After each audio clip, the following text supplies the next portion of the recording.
तो चलिए दोस्तों, अमाइन के मेथड ऑफ प्रिपरेशन में आज एक और मेथड के साथ हम स्टार्ट करते हैं। आज की हमारी मेथड है Gabriel phthalimide synthesis. Gabriel phthalimide synthesis ना सिर्फ बोर्ड एग्ज़ाम्स में, इसके अलावा जो नीट जेईई का एग्ज़ाम है उसके लिए भी काफ़ी इंपॉर्टेंट रिएक्शन होता है। तो इस गैब्रियल थैलेमाइड सिंथेसिस के जितने भी इंपॉर्टेंट पॉइंट्स हैं, सारे इंपॉर्टेंट पॉइंट्स हम इसमें डिस्कस करेंगे और इसके मैकेनिज्म के बारे में भी हम यहाँ पे डिस्कस करेंगे। जैसा कि गाइज आपको पता है कि गैब्रियल थैलेमाइड, यहाँ पे गैब्रियल जो है वो साइंटिस्ट का नाम है और थैलेमाइड जो है ये एक कंपाउंड है। अगर आपको याद हो, आपने इसका पिछला चैप्टर कार्बोक्सिलिक एसिड वाला चैप्टर आपने स्टडी किया होगा, वहाँ पे इस थैलेमाइड को हमने प्रिपेयर किया है with the help of phthalic acid. तो चलिए सबसे पहले हम थैलेमाइड ही बनाते हैं कि थैलेमाइड बनता कैसे है। तो थैलेमाइड जो है वो प्रिपेयर किया जाता है with the help of phthalic acid.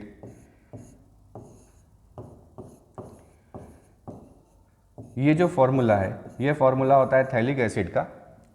अगर यहाँ पे हम 2 मोल्स ऑफ अमोनिया ले लें तो यहाँ से ये OH बाहर हो जाता है with the help of this H,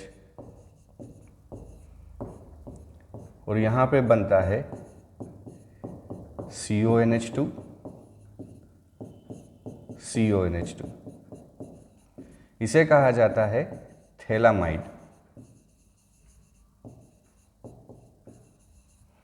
इस थैलामाइड को जब बहुत स्ट्रांगली हीट किया जाता है तो यहाँ से NH2 और H यहाँ से, तो अमोनिया जो है वो रिलीज हो जाता है और यहाँ पे बनाया जाता है थैलीमाइड।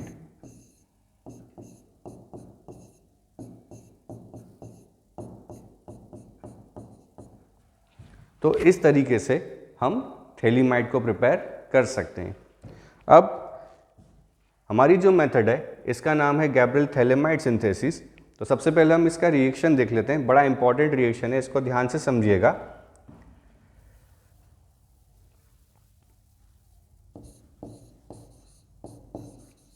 तो बात करते हैं थैलेमाइड सिंथेसिस की।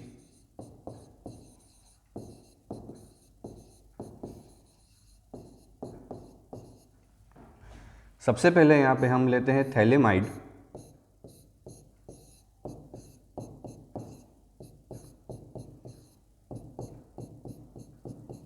इस थैलेमाइड का रिएक्शन किसी भी बेस के साथ करा दिया जाता है। सपोज यहाँ पे हम ले लेते हैं KOH। अब जो नाइट्रोजन के साथ यहाँ हाइड्रोजन है, ये हाइड्रोजन एक एसिडिक हाइड्रोजन है, इसका बहुत बड़ा रोल है यहाँ पे। और यहाँ से ये बेस है तो ये देता है OH-। तो ये H+ और OH- यहाँ से मिलके बना लेते हैं H2O, और यहाँ पे जो हमें प्रोडक्ट मिलता है वो मिलता है सॉल्ट। नाउ सेकेंड स्टेप में एल्काइल हैलाइड रिएक्ट करने आता है। अब यहाँ पे बड़ा इंपॉर्टेंट क्वेश्चन एग्जाम में पूछा जाता है कि क्या इस गैब्रियल थैलेमाइड सिंथेसिस से हम एरोमेटिक अमाइन बना सकते हैं या हम second degree third degree amine बना सकते हैं। तो बच्चों याद रखिएगा, यहाँ मैं एक बॉक्स बना देता हूँ कि गैब्रियल थैलेमाइड सिंथेसिस से हम सिर्फ 1 डिग्री अमाइन बना सकते हैं। इससे हम एरोमेटिक अमाइन भी नहीं बना सकते और इससे हम अदर डिग्री ऑफ अमाइन भी बना नहीं सकते। अब इसका पीछे रीज़न क्या है? रीज़न ये है कि जब एल्काइल हैलाइड यहाँ पे रिएक्शन करने आता है तो ये एक न्यूक्लियोफिलिक सब्स्टिट्यूशन रिएक्शन होता है, और हमें अच्छे से पता है कि जो एरोमेटिक हैलाइड्स होते हैं वो because of the double bond character, आपने हेलोएल्केन हेलोएरीन्स में इस टॉपिक को पढ़ा होगा कि haloarenes are very less reactive towards the nucleophilic substitution. उसके बहुत सारे रीज़न बताए गए हैं कि फिनाइल कैटायन की अनस्टेबिलिटी है, डबल बॉन्ड कैरेक्टर है, sp2 हाइब्रिडाइजेशन है, इलेक्ट्रॉनिक रिपल्शन है। तो इन सारे रीज़न के कारण जो एरोमेटिक हैलाइड्स होते हैं वो सब्स्टिट्यूशन आसानी से नहीं देते हैं। तो यहाँ पे सेकेंड स्टेज में जब हमें एल्काइल हैलाइड यहाँ पे लाना होता है तो यहाँ हम सिर्फ प्राइमरी जो हैलाइड्स है वही लेके आते हैं ताकि आसानी से यहाँ पे क्या हो जाए, सब्स्टिट्यूशन रिएक्शन हो जाए।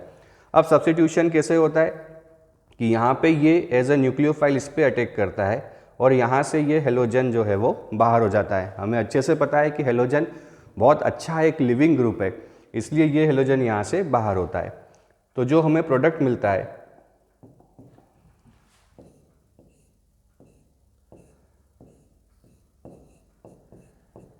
C डबल बॉन्ड O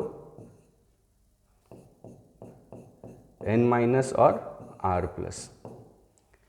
अब यहाँ पे रिएक्शन फिर से दो मॉलिक्यूल बेस के साथ कराई जाती है और हमें जो एज अ प्रोडक्ट मिलता है वो मिलता है RNH2 प्लस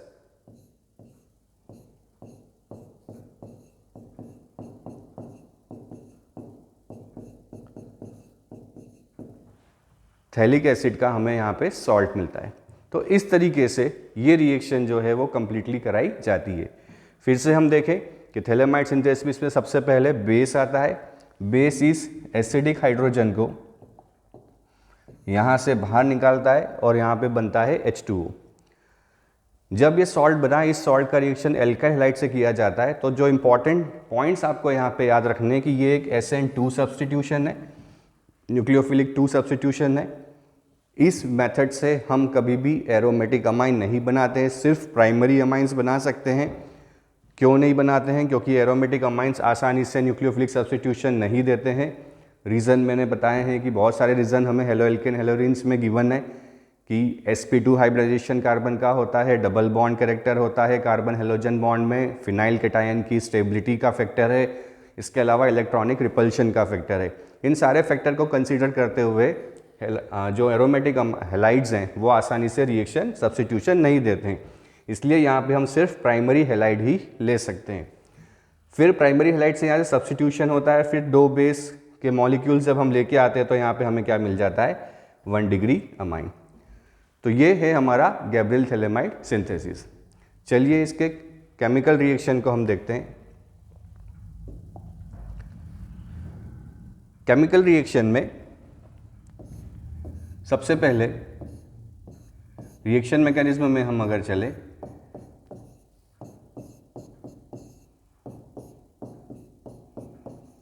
तो ये एसिडिक हाइड्रोजन रिएक्शन करने आता है बेस, तो यहाँ से H+ और OH- ये मिलके वाटर बना लेते हैं।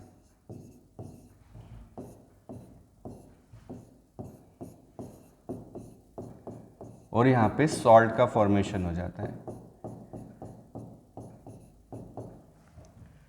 देन एल्काइल हैलाइड यहाँ रिएक्शन करने आता है, तो यहाँ पे न्यूक्लियोफिलिक सब्सटीट्यूशन, तो जो प्रोडक्ट बनता है वहाँ पे सब्सटीट्यूशन रिएक्शन है और पोटेशियम की जगह यहाँ पे एल्काइल ग्रुप जो है अटैच हो जाता है। देन ये स्टेप बड़ी इंपॉर्टेंट है। जैसा मैंने आपसे पहले कहा था कि यहाँ पे एसिडिक हाइड्रोजन का एक बहुत बड़ा इंपॉर्टेंट फैक्टर है, तो आप देख सकते हैं कि इस थर्ड स्टेज में आने के बाद यहाँ पे कोई भी एसिडिक हाइड्रोजन इसके पास अवेलेबल नहीं है। तो जब यहाँ पे बेस फिर से रिएक्ट करने आता है तो यहाँ पे ये OH- जो है, ये OH- एज अ बेस काम नहीं करता, ये यहाँ पे एज अ न्यूक्लियोफाइल काम करता है। तो देखिए किस तरीके से रिएक्शन होता है। यहाँ पे ये न्यूक्लियोफिलिक सेंटर को ढूंढता है। तो अगर हम ये न्यूक्लियोफिलिक सेंटर ढूंढें तो यहाँ पे हम देख पाएंगे कि कार्बन ऑक्सीजन में डबल बॉन्ड, तो ये इलेक्ट्रॉन गया ऊपर, यहाँ आ गया पार्शियली माइनस, कार्बन पे आया पार्शियली प्लस।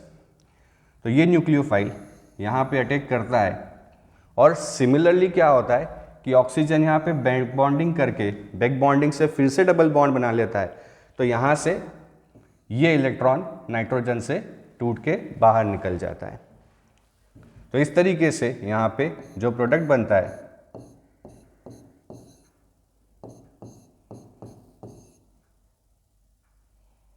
यहाँ बचा N- और R,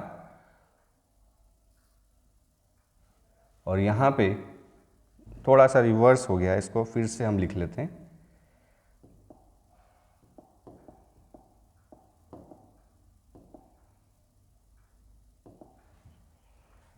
यहाँ पे ये OH- यहाँ और यहाँ बचा C double bond O N minus और R। अब यहाँ पे प्रोटॉन ट्रांसफ़र होता है, क्योंकि हमें अच्छे से पता है कि यहाँ पे C डबल O माइनस जो होता है वो मोर स्टेबल होता है C डबल O H के मुकाबले, इसलिए यहाँ से प्रोटॉन ट्रांसफ़र यहाँ हुआ।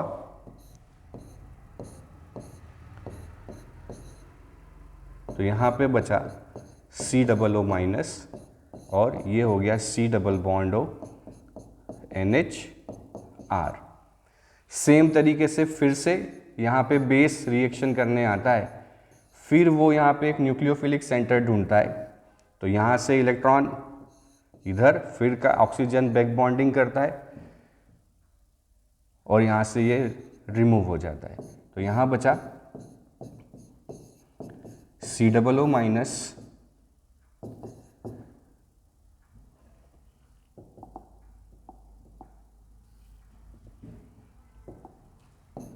C डबल O, यहाँ बचा O माइनस और यहाँ आ गया OH और यहाँ से बाहर हो जाता है R NH माइनस।